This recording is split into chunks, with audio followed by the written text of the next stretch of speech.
Alfred Vargas, nilinaw ang kalagayan ng superstar Nora Aunor. Alamin ang Nora Aunor Magic.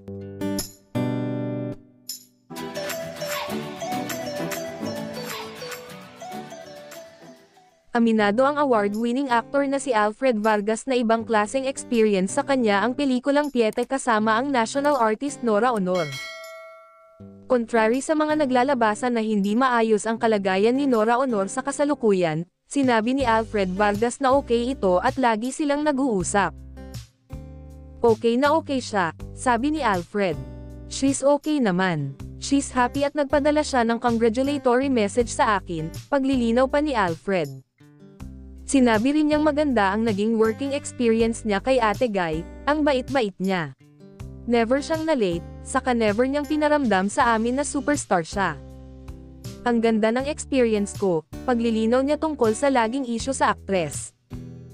At kung may mga intriga man daw na di madaling katrabaho ang superstar, wala siyang ganong karanasan sa award-winning actress. Actually naging close na rin kami, and siguro, masasabi ko na isa ako sa mga gusto niyang co-actors, sabi pa ni Alfred na pinagdiinang hindi bayad ang Best Actor trophy niya sa FAMAS. Nanalo nga siyang Best Actor para sa pelikulang Pieta. Ano ang natutunan niya sa mga nakasama niya sa pelikulang ito, like Miss Nora Aunor? Kay Ate Guy hindi ko kailangang gumalaw, hindi mo kailangang magsalita, basta dama mo, lalabas sa mata mo. Mayroong magic akong naramdaman noon, iyong Nora Magic.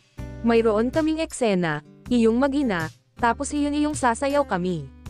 Tapos iyong sa akin, pagka-experience ko roon sa eksena, okay naman, masaya. Pero ano, okay, naramdaman ko iyong eksena. Sabi ko, wow. Pero noong ipinakita sa akin ang eksena, nang nag-preview kami, iba iyong performance ng superstar na Nora Aunor, kapag nandoon sa mismong sa eksena, live kaming magkasama, ang galing. Pero kapag pinanood mo pa sa monitor or doon sa sine, mas magaling pa. Alam talaga niya iyong craft, alam niya kung paano gamitin iyong medium ng film. Dagdag pa ni Cons Alfred, kaya iyong, sabi ko, sa sarili ko, oo nga ganoon pala iyon. Dapat naintindihan ko rin iyon bilang isang aktor.